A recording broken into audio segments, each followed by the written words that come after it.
Bill and Marc's Paleo Adventures, Episode 5. Today we're talking about fats, kind of in the kitchen here, getting some stuff portioned out. We have a lot of talks or questions in relation to fats, whether it be cooking with them, consuming them during a meal, or for a snack. So we're going to talk about portion size and different ways to consume that stuff and get into your kind of daily regime. So Bill experiences a lot of this stuff again with nutritional consultation, and so we just wanted to go through what are ones you should avoid, what are ones that you should kind of run towards a little bit more, and go from there.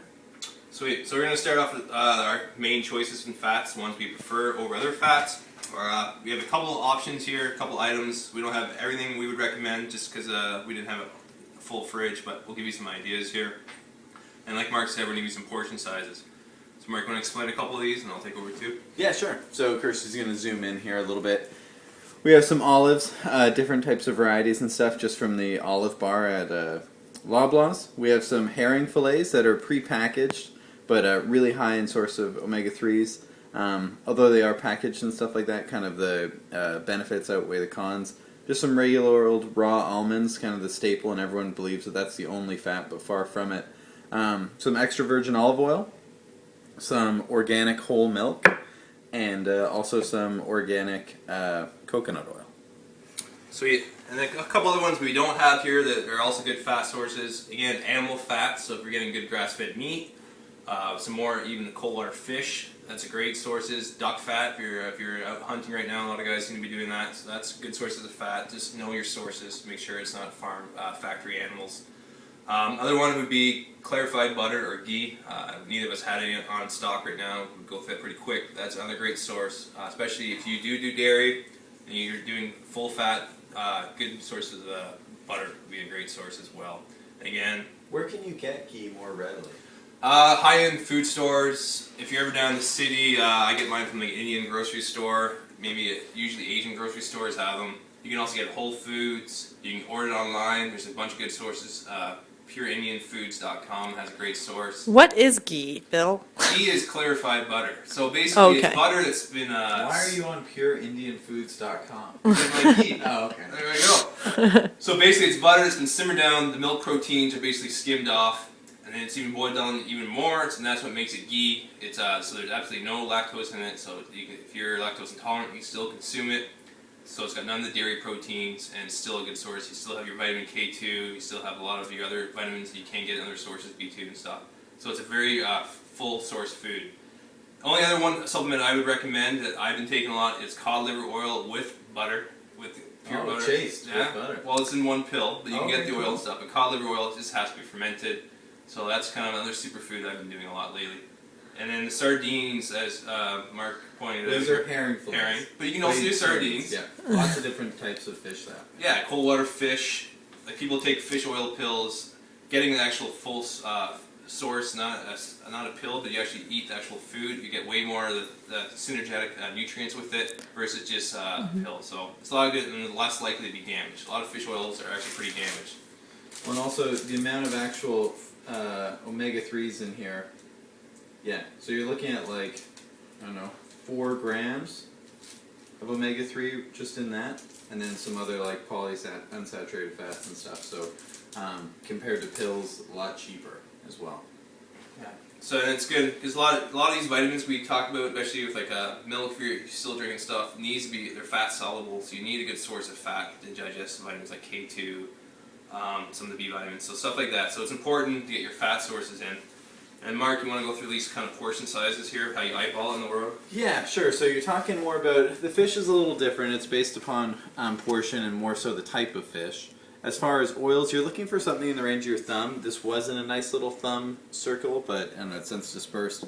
Yeah, using your portion for your thumb, for your cooking fats. And then as far as your nuts, you want to be using a closed handful.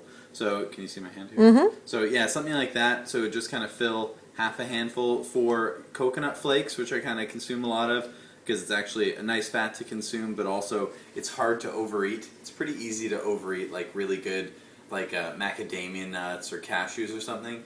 With coconut flakes, you can use an open hand, so it's like a heaping handful, as well as something in the range of olives. You're going to be doing almost twice the amount, so it's going to be a bigger handful of olives to get the same sort of fats as a tight handful of nuts. And the only other thing is people ask how to consume them, whether it's always had to be solid or cooking. We say no, you can cook your food in fats, and that can kind of help your consumption.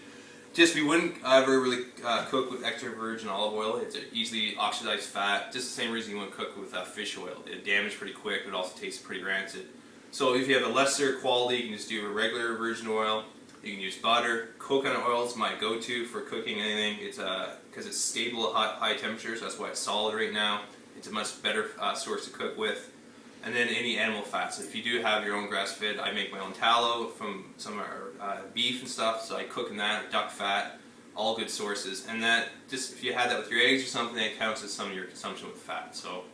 Yeah, we were talking earlier about like deep frying plantains in coconut oil. That obviously is going to be your sole fat. I know eating lots of salads and stuff like that, if you don't have avocados and stuff to add to it, just add a bit more olive oil so you can consume that way.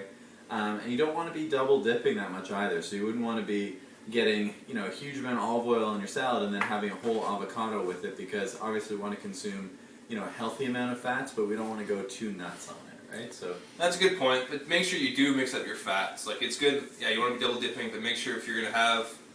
A lot of people just stick to almonds, like Marc was saying. Yeah. I think that's the only source of fat. There's medium chain, long chain, there's all different types of fats, so it's good to mix it up. They have different benefits. Coconut oil, medium chain, triglyceride, it's very different than some of the shorter trains, like with olives and stuff. They have different properties, different benefits, so it's good to mix it up. Like everything in our diet. You don't want to be eating chicken, broccoli every day. You can call it paleo. There's actually quite a large range of food out there. All have different nutrients and vitamins that we all need, so mix it up. Same with your training, right? Like we go to CrossFit and do constantly varied functional movement because it gets your body guessing and it keeps things in check. If you were to just lift weights and sprint all the time, although it's sweet, you are going to miss out on some of those gymnastic capabilities or flexibility things. So you want to make sure you're getting a little bit from each category. If it's a question of cost, obviously you can get some pretty good quality extra virgin olive oil for not too expensive. Good quality butter isn't that expensive either. Butter's cheap. Yeah, Bill's making his own tallow. I know coconut oil can be quite expensive. This is like a hell of a deal. This was $16 at Costco, and it is 1.5 kilograms. You can get a jar that's probably a third of the size for the same cost at Loblaws. So pretty much within 4 of those, you pay for your Costco membership, and that's another great place to get a lot of like paleo foods. Although a lot of people don't think it because it's a big box store and stuff. A lot of things that are a bit more expensive, whether they be nuts. They have great fish oil in pill form there, of good quality. Canned fish. Yeah, canned fish, all sorts of good stuff. What's Marc? Yeah. What's tallow? Tallow is just basically, you have lard, which is the fat of pigs. Tallow would be the fat of beef or cows and stuff. So Oh, it's just- okay. Yeah. And you basically, if you're doing like a slow cook or something, I make a lot of bone broths. So I boil my bones for a long time. When I cool it down, the fat's at the top, that's my tallow, and that's what I scrape off, and I use that for cooking and stuff. Just make sure if you're going to use it, don't reuse it. Like once you cook your eggs or whatever you're cooking in it, don't, because now the fat's kind of oxidized. It's kind of bad to keep reusing. So same thing if you buy good bacon grease or good bacon and you get a bit of grease, you cook your eggs in it, but to make sure it's like a one-time thing. I save my bacon grease, add a bit of ghee with it, mix it around, cook my potatoes in it. Very good. Yeah, it's delicious. as well. Yummy. Like, all the things that you think you shouldn't be doing, if it's of good quality, tastes good, it's good for you. Like, Yeah.